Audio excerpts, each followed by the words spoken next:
Are you ready? The Kornelia Stephanie Show. Wake up to love, your call to action. Join Kornelia as she empowers others to live heaven on earth. Kornelia teaches listeners how to be the authority over yourself, embracing your inner guru. Feel yourself uplifted into limitless expansion, integrating ease and grace in a changing world.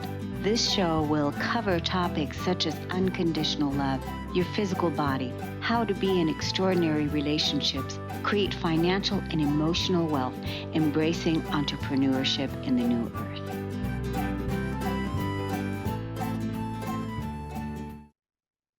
Hello, everyone. Welcome to the Kornelia Stephanie Show.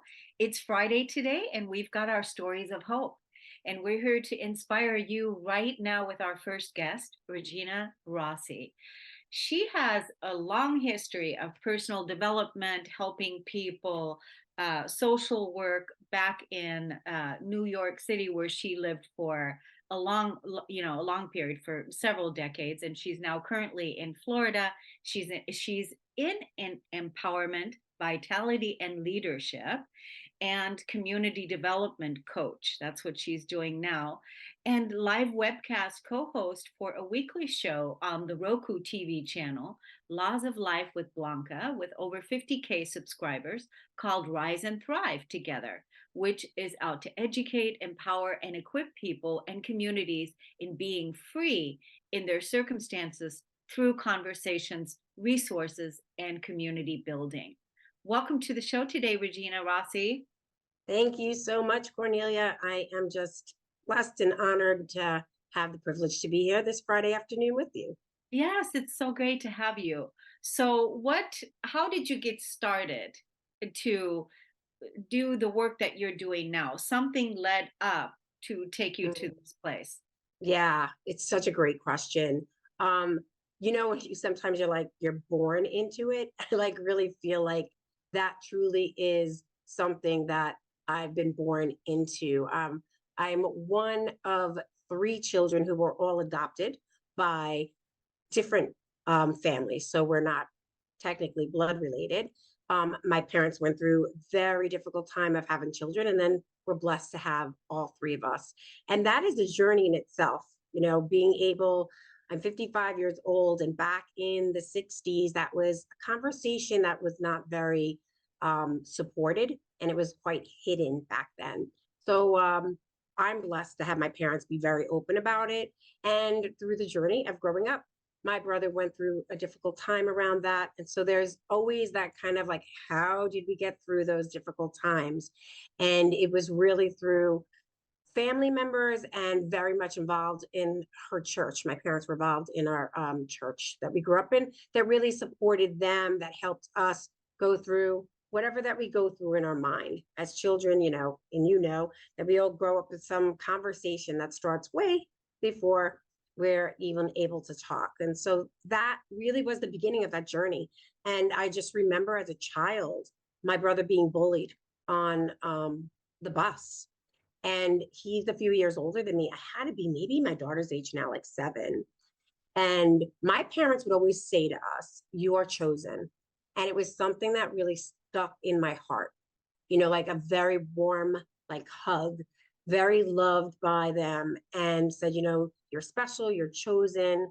Always just that stayed with me. And they were bullying my brother, saying that, "You're adopted, you're a throwaway," that kind of conversation. And I don't know why, but I just stood up, went right over to him as we were getting out of the bus, grabbed my brother's hand as he was crying, and looked at all these kids from a not empowering standpoint, looked at them and said, "You know what? You can say that we're a throwaway, but we're chosen, and your parents got stuck with you." And then I walked off the bus. Quite happy, not exactly the nicest thing to say, but I think that's the beginning of it. And it was just that kind of, for me, was very just felt loved and supported. I didn't have the same conversations my brother did, and we went through a lot together. And then I just was that way in school always. From the minute I can remember, my daughter started first grade yesterday, right? And I had my first grade report card that said, "Regina is kind, she's sweet, she's compassionate, she's a listener, She'd be a great talk show host, and she'd be really great to help people. And it's just been that way of being for myself. And my father was that way. My father was kind that way as a butcher, and how he was just with his clients. So I just feel like it's natural. It's just part of who I think I was contracted to be. So your vision now for your community and the people that you serve, and with what you're doing right now with your talk show and with your partner, what you all have developed with your communities that you're building. Yes. What is that vision? How do you see that vision grow, and what is it that you want to see uh, materialize out of that? I love it. Yeah, so we are Rise and Thrive Together. We're a vibrant community that's out to like educate and empower and really just support people to have the life that they want now, right? And that's through real talk, taking real actions and real results. And Raquel and I have really a long history of background in social work and mental health. And also, a gift that we both have is connecting. So here I am with you right here today because I love being able to connect with people. And so we are out to really just have everyone and anyone get that they are seen and heard and acknowledged, no matter what they're going through, and that they are not alone. We tend to have this ticking conversation of we feel isolated, we feel so alone, and we don't even take that time to realize there are people, right? People are listening right now to you, listening right now to me, and they might feel isolated. They might feel really alone. And they know right now that, hey, I'm listening to Cornelia, I'm listening to Regina. We are part of their community. We are part of their tribe.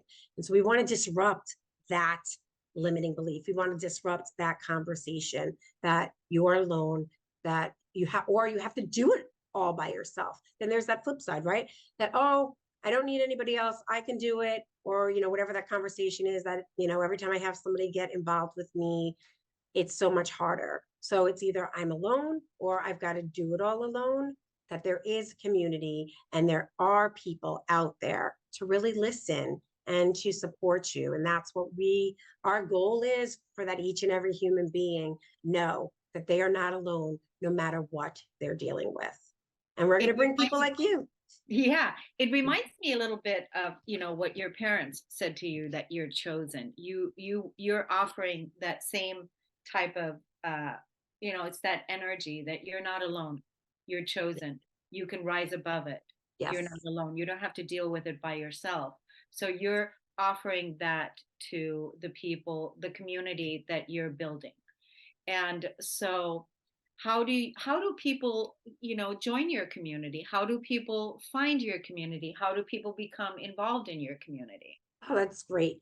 Thank you. Yeah. So we have an awesome website called, really easy, www.riseandthrivetogether.com.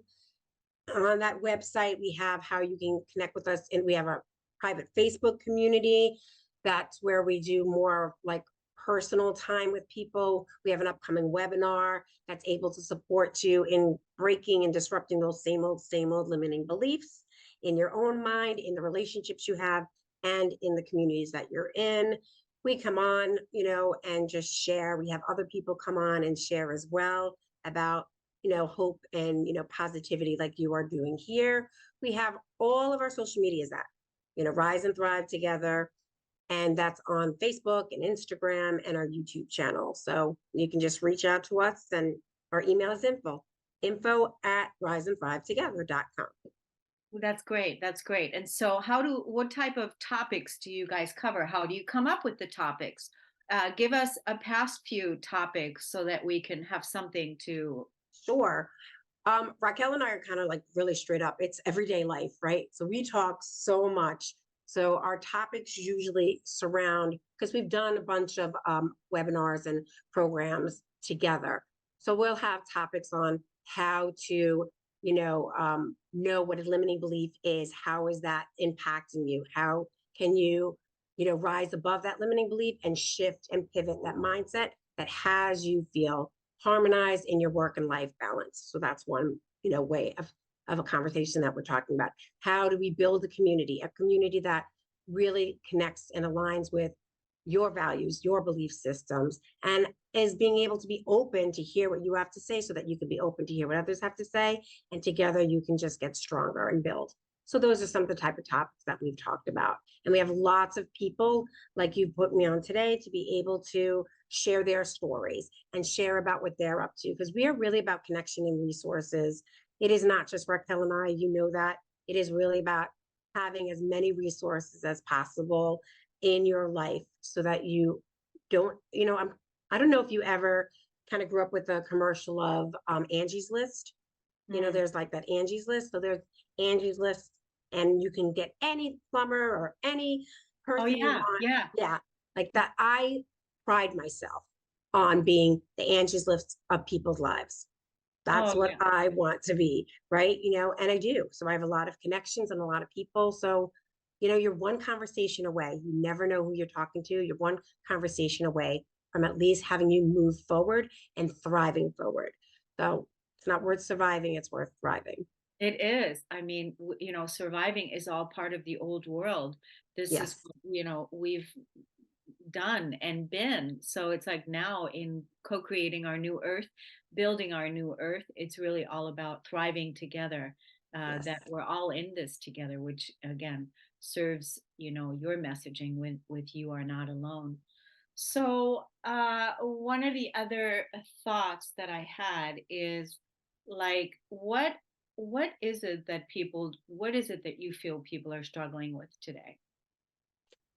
That it's a conversation every single day that I kind of stay and keep my ears and eyes open to. So I kind of ground myself and ask the universe, right? What message do I need to hear? Mhm. And it really is that for me is this conversation of I'm not alone, and also very loud and clear is like people want to be seen. People want to be like, just know that somebody is there, that somebody's really listening, not hearing, but really listening to them, and that there is so many possibilities. We kind of all the time hear that, I don't have the money for this, I don't know how to do that. There are so many opportunities and so many possibilities. And so, that's really like you're seen. I want to just say you're seen. And not even just that, like you are exactly amazing and that you are so acknowledged. There's so much to be grateful for, even inside those circumstances. And that's the rough part, right? When you're Yeah. going through such a hard time. I've worked with people who have lost their children, through death and horrible circumstances, lost their home. And you're like, how can you find that gratitude? And that is really the piece that, there is gratitude and there is such a powerful message that comes through these circumstances that can provide an opportunity for someone to really have their inner, light shine, right? And know that they truly are worthy. They truly are loved and they are loved. And I think that's the biggest piece too, that people are like, they don't feel loved because they don't themselves know that they already are loved. And once they kind of get that, there are some, things that can start breaking apart.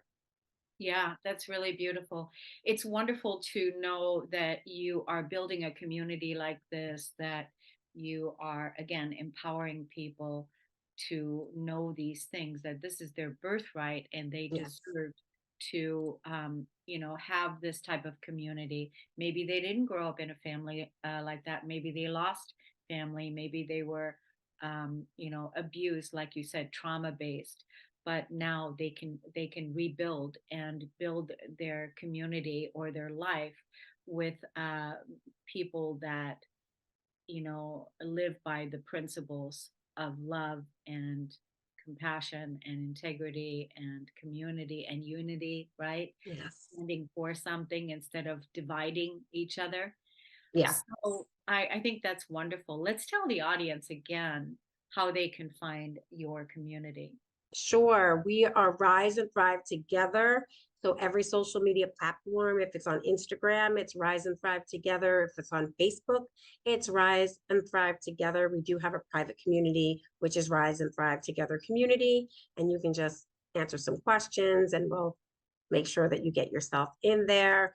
And our website is www.riseandthrivetogether.com and email us at info@riseandthrivetogether.com. We make it really simple that you can just reach out. Any topic, any question is just on the table for you. Because, like I said, we are out to really have people, know that they've got support, they've got someone listening, they've got someone ready to provide some resources, and to really just have a voice.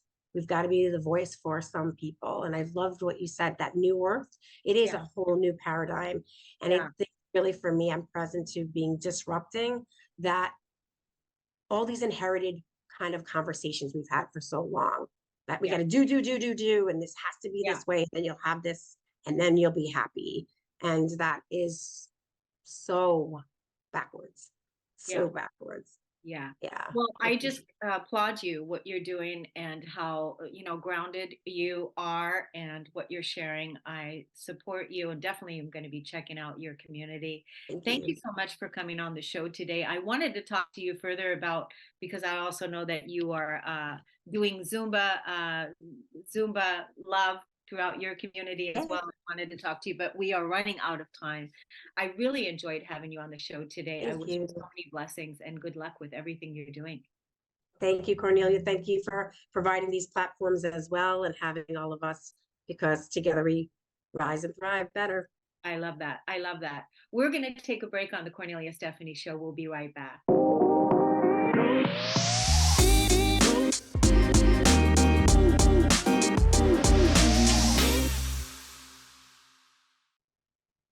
Welcome back to the Cornelia Stephanie show, everyone. I can't wait to introduce you to Beth Gustin. She is a licensed professional counselor, a nationally certified counselor, a certified advanced grief counseling specialist, a pet loss grief specialist, and an approved consultant for EMDRIA. The interesting thing about Beth is that she was born blind, but was raised to never let that stop her. After working as a blindness skill trainer and program manager for an independent living center and as a therapist at two community mental health centers, Beth went into full time private practice. In her practice, she specializes in disenfranchised grief. I can't wait to ask her about that, including service dog and pet grief and loss, human death loss, and grief related to living with a disability. In her own downtime, Beth enjoys reading, time with family and friends, and being in nature. Welcome to the show today, Beth. Thank you. I'm really happy to be here. Thank you for having me. Thank you for being on. So you've gotten quite a few certificates and trainings and specialties in what it is that you're doing. And so would you say that your primary work is one-on-one with people? Yes, it is. At this time, it is one-on-one. Yes. So what is it that when you're talking about disenfranchised grief, that seems to be a big one. Like what does that mean exactly? So disenfranchised grief is typically a loss that we experience that most others cannot relate to or have not experienced on a more societal level. So we think of things like pet loss, service dog death, living with a disability. Those types of losses definitely have a grief process. And many people are not sure how to be supportive because they can't relate to that type of loss. Right, because they haven't experienced that loss, do you think? That's correct. Yes. Yeah, so they're not able to relate. So that's why it's important to have a community or a person that has experienced these things and is able to be supportive to you. Is that what you're saying? Yes, I believe it is important to have someone who gets it, who can truly relate to it, because I think it's hard for individuals to find support in their grief process if people aren't able to relate or don't have an understanding of what that type of loss is like. Right. Right. So this is something that obviously you've also experienced, especially when it comes to maybe like pet loss. So you've experienced the loss of your pet. Yes, I've experienced the loss of a number of pets over the years, and then I am currently working with my fourth guide dog, and my previous three have already passed. And that was really hard letting them go. It is the service dog process has about 3 to 4 phases where grief arises, in my opinion. First is the retirement of the service dog, because if when they retire, we might be able to keep them with us as a pet, or we might have to rehome them depending on our circumstances. And then when that dog dies, there's a grief process. And then oftentimes there's a grief process when we get our successor dog. How go into that a little bit more. What does that mean? When we receive the new dog, we don't intend to, but it's hard not to compare and miss what you and that previous guide dog had as a working team or as their personality. And so it can definitely bring up a lot of symptoms of grief when we are matched with this amazing new successor dog. So how do you deal? How have you dealt with your grief? Like what is it that you do when you're grieving? What's your process? For me personally, because everyone's process is different and what works for me may or may not work for you. Mhm. But I find journaling extremely helpful. I find talking with other people about that loss helpful. I love music. So for me, I will listen to music because that helps me cope. But there's a number of ways a person can cope with their grief depending on what is going to resonate most with them. Right, right. Yeah, that's beautiful. Yeah, I like how you brought up all the tools that we can use, music or maybe even connecting nature, walking in nature, taking a bath, or Mhm. one of my grieving tools is again also talking, but also just really being in it and feeling it and being present with the loss, tears, crying. That's a big one for me is being able to release it out of my physical body and giving myself permission to be in grief instead of pushing it aside or like I should be in a different place, right? Because grief has its own timeline. You can't rush it and you can't make it go away, but um, it's a process, part of our humanity. And I tell my clients, if we don't feel, we don't heal. And I know that phrase is kind of cheesy, but we need to give our grief a voice. It needs to be witnessed and seen and heard because if it's not and we try to stuff it, we tend to find we actually feel worse. It may manifest more in physical symptoms.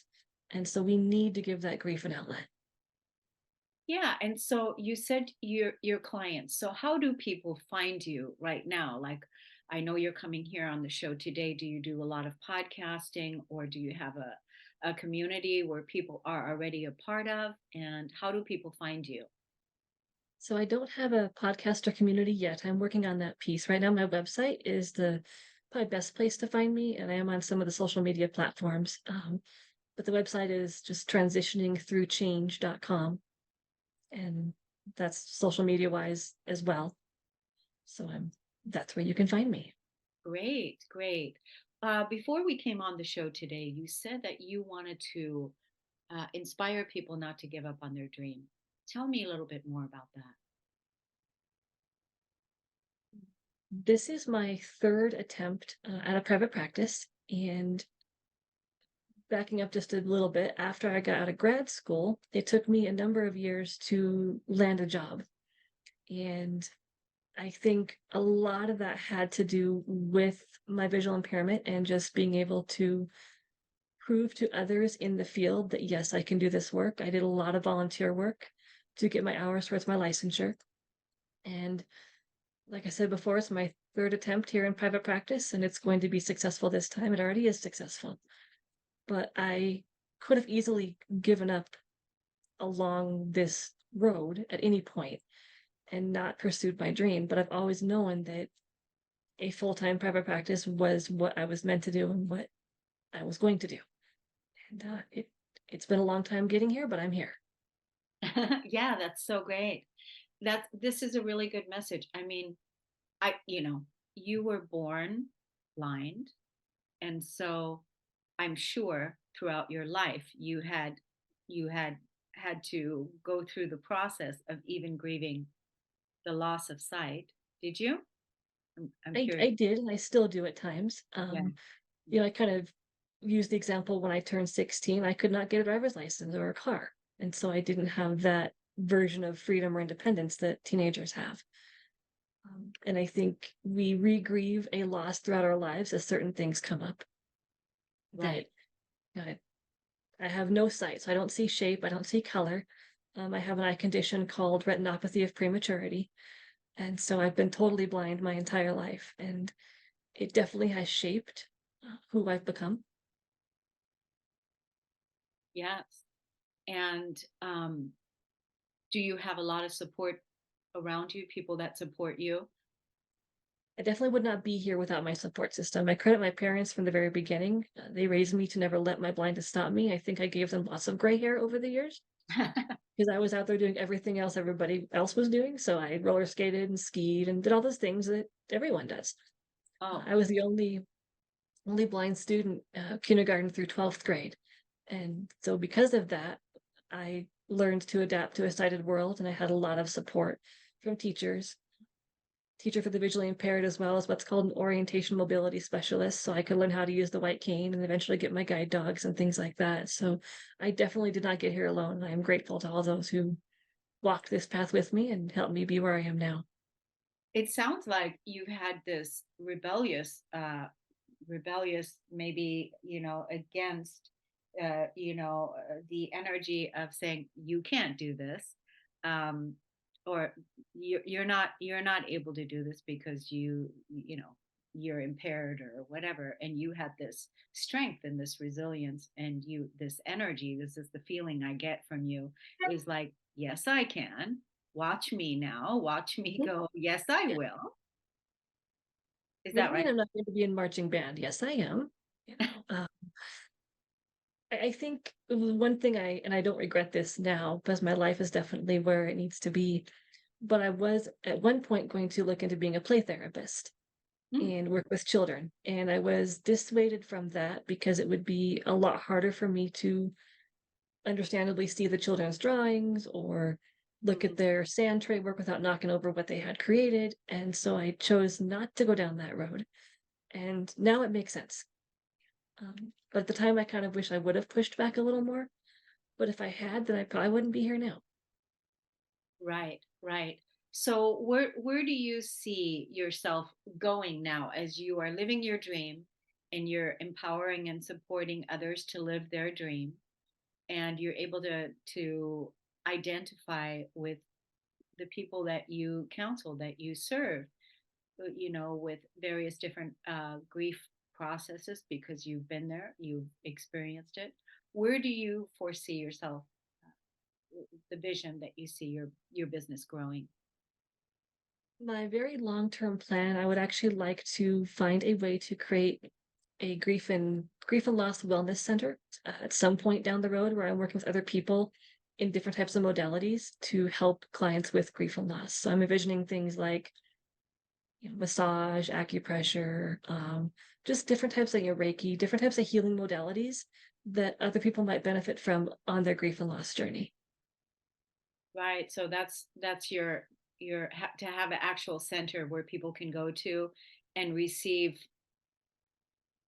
like you said, the healing modalities of Right. Reiki and comfort and whatnot, right? That's correct. Yeah, that's wonderful.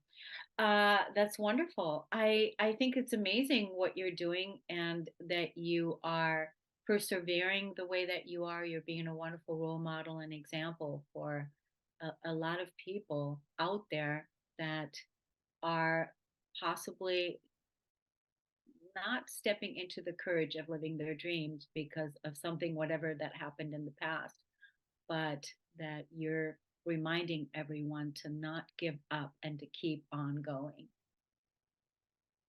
Exactly. And I think, well, it's scary to step out of our comfort zone. If we don't ever try, we will never know.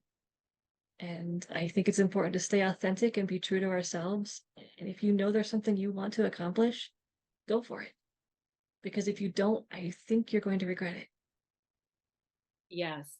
So who's the team of people that's around you now that's supporting you, that people that you want to thank publicly here right now? Oh my goodness. A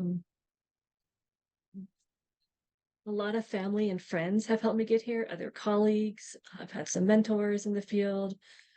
There's been a number of people. It takes a village, is what I always say. Mm. And I am very grateful, even though I'm a solo private practitioner right now. There's been a lot of support to help me get to this point, whether it's with marketing help. I have a marketing person that I absolutely love working with, and I'm just expanding my network on an ongoing basis. And everywhere I go, I seem to meet someone who's willing to help the next person. And I just want to pay it forward and help those that come behind me as well.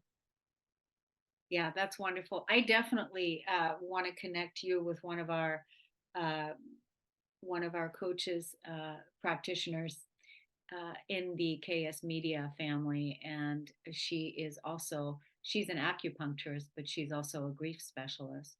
And so I think it would be wonderful for the two of you to connect because, of your similar visions that you have and, what can go. So I will be making that connection for you all in the future. So I'm looking forward to that. And I want to thank you so Thank much you. for coming on the show today, Beth. And I wish you many blessings and good luck with everything. Now, let's get your website one more time. It is transitioningthroughchange.com. And I want to thank you also for that future connection. That means a lot to me. Thank you. Of course, Beth. And, who knows, maybe you'll come back to the Cornelia Stephanie show. And also, if you want to talk about podcasting, Transformation Talk Radio and the KS Media might be a way for you to go. So maybe we can have another conversation about that as well, because, it's so wonderful to have a team of people, because, like you said, without the team of people, doing what it is that we do so we can come on and shine and share our gifts with others who can tune in and listen to us, that makes it all better. Absolutely. So, okay, Beth, well, thank you so much for coming on. We're going to take a break on the Cornelia Stephanie show. We'll be right back.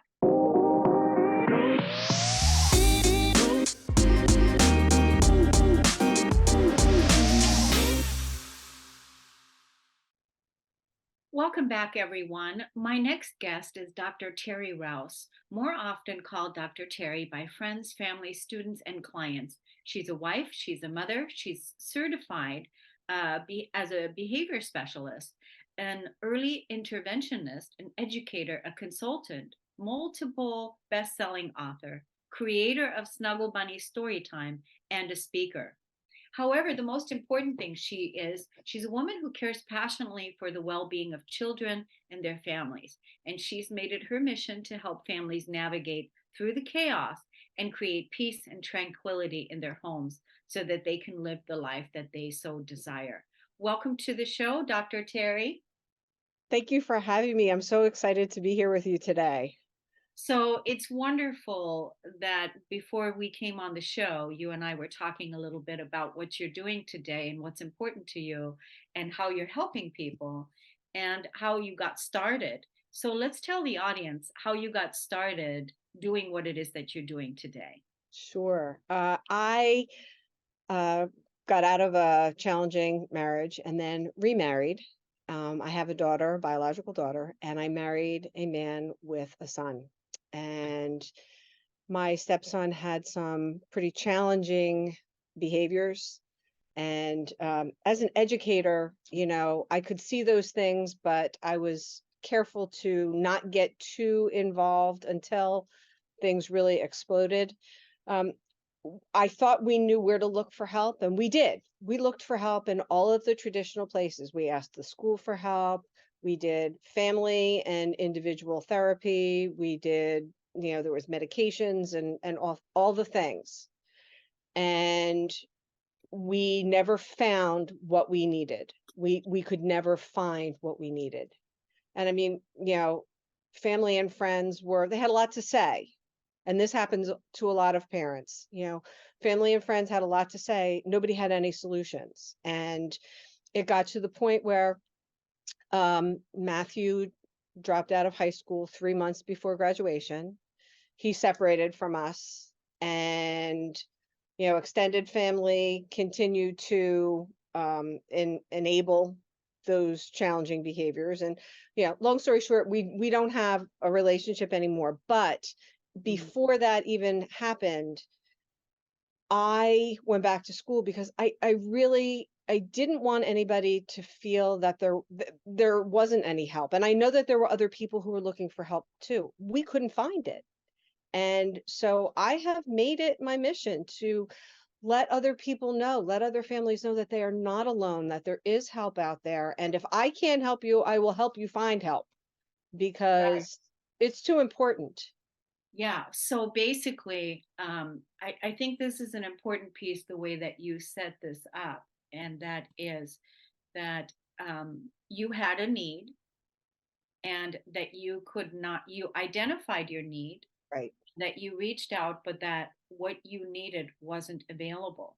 And right, so then what you did is you then became the person that you were hoping to find when you identified your need to be yep. able to meet a person like yourself. Is that pretty correct in saying? That's in a nutshell. That is Yeah. absolutely it. Yeah. Um, So you know, that's what you did. So that's what you're doing. So it's curious because I have a lot of questions that come up for me, like how are you communicating now to the public for people to find you? How are you because how do people find you? Where do they find you? Like how sure. are you speaking to those pain points and where somebody can say, "Oh, I need her. This is what Right. we have got going on." Do you know what Yeah. I mean? Yeah, sure. So I spend a lot of time on Facebook.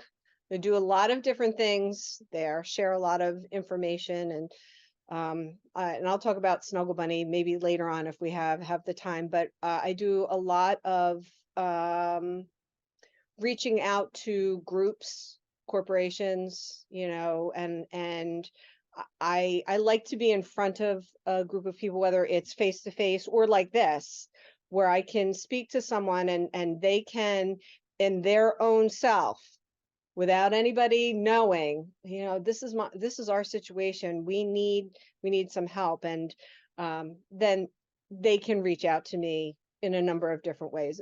First and foremost, it's a very sensitive topic, and parents do not want to feel or to have another person say to them, "You don't know what the heck you're doing. You're a terrible parent. You're doing it all wrong," but they don't offer any solutions.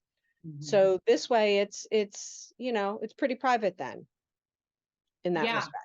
yeah, absolutely, absolutely.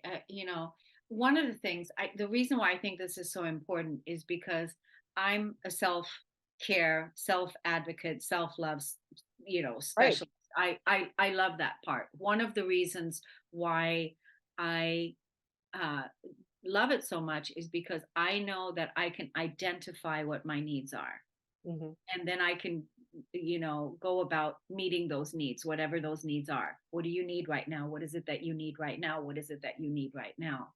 Mhm. Right. So most people can't even identify what their needs are, but you did. And so then you turned this around, and now you're helping other people. So let's get into a communication. Like basically, you in your bio, you are a behavior specialist. We could talk about you being a communication specialist. We could talk about you being a mediator.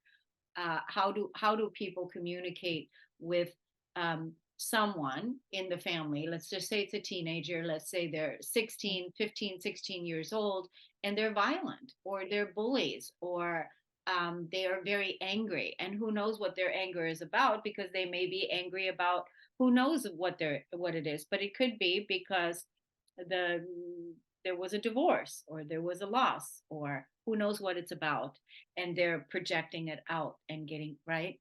So Right. how Sure. do you help the parents communicate? So it's really a holistic approach. I don't just work with children or parents. I work with the entire family. And so, behavior is if we're going to talk about behavior and communication actually, because they're basically the same. Kids behave in a way because they're trying to tell us something. Right. Uh, oh, excuse me. Um, the first thing is we have to find out what is it that every person in the family is thinking and feeling. So, are you feeling bullied? Because the bully is very often bullied or Mm. has been.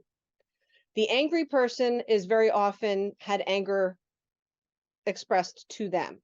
So, let's find out how each person in the family is feeling. And we do an activity. And I do this even with the little guys. And I can do that through pictures and photographs and things like that. But with older children, I really want everybody, I want them to have a voice because Mhm. so many times that's what they're craving. They want to be able to say to their parents, to their grandparents, to their teachers, and they don't mean to be disrespectful, but it's the only way that they can get anybody's attention. So let's find out how everybody in the family is feeling as individuals. And then as a family, what are you seeing here? You're all seeing anger, you're all seeing frustration, you're all seeing fear, whatever it could be. And then the next question is, what do you want it to be? What do you want it to look like? Okay, now not everybody wants to have, mom, dad, and this, lollipops and unicorns. Some families do, and there's nothing wrong with that.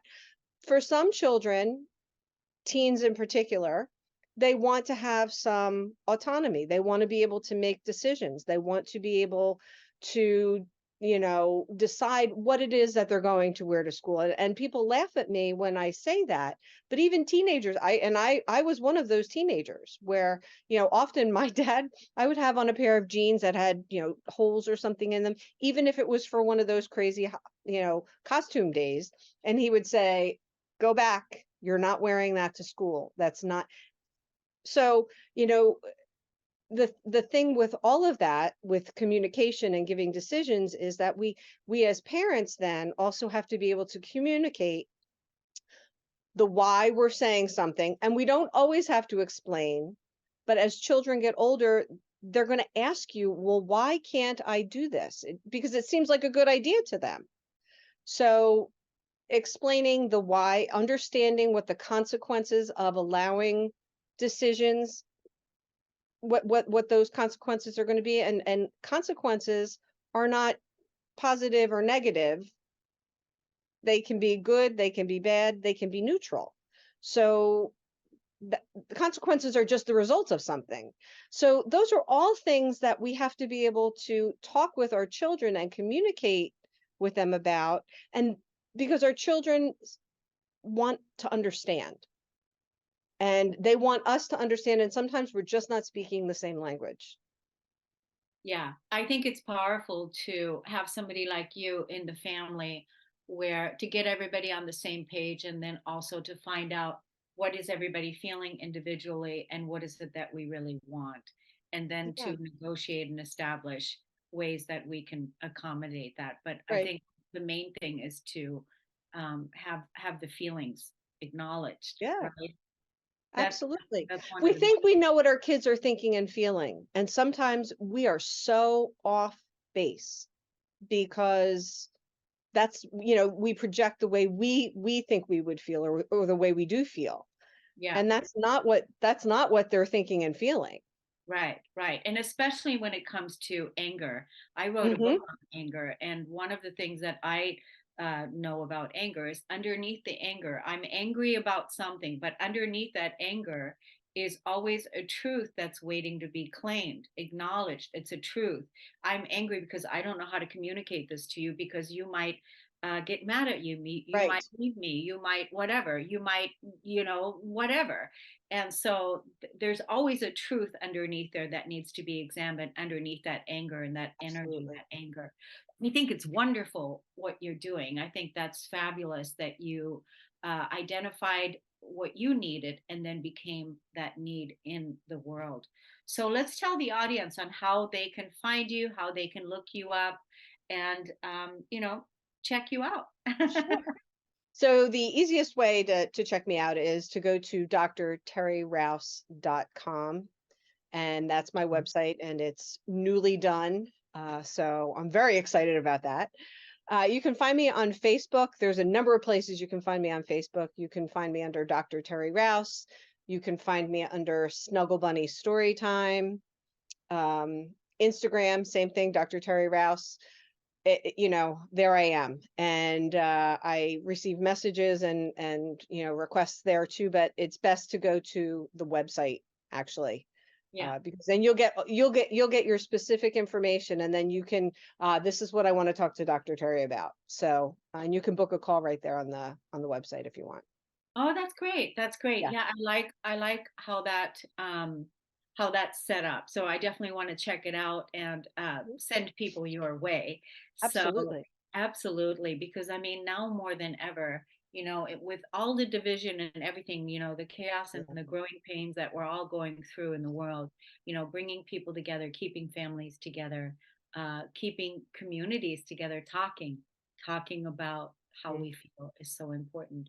Mhm. So let's see, we have a minute left. Snuggle Bunny, story time. Can you break it down? Absolutely. Snuggle Bunny Storytime started because I'm an educator, and during the lockdown, I wanted something to give back to the world. So I actually started reading children's books online on Facebook, and it has evolved into Snuggle Bunny Storytime, where I have a public event at least once every month. But it also evolved into Snuggle Bunny Book Club, which is a subscription, which you can also find on the website. It's, at least one book a week drops into the private membership area. You've got access to books audio visually. I read the books on a document camera, so you can actually see the photographs and the illustrations and the words. And actually, this past week I did 2 for an artist series, Leonardo da Vinci and Pablo Picasso. Yeah, So just info, different kinds of books, all different kinds of things. yeah. Because it's, families can be together and spend quality time doing something purposeful. So beautiful. Thank you So so thanks. much, Dr. Teri, for coming on the show today. I'm definitely inspired by what you're doing. Thank you to all the guests. Thank you to you, the audience, for listening and tuning in to the Cornelia Stephanie Show. We'll see you again next week. Take good care, everyone. You've been listening to the Cornelia Stephanie Show, Wake Up to Love, your call to action. Tune in each week on Transformation Talk Radio. Cornelia's joy is to engage others in practical ways, showing us how to live in the new earth in harmony with our true nature. For more information on Cornelia and her extraordinary work, or to listen to past shows, go to her website at corneliastephanie.com.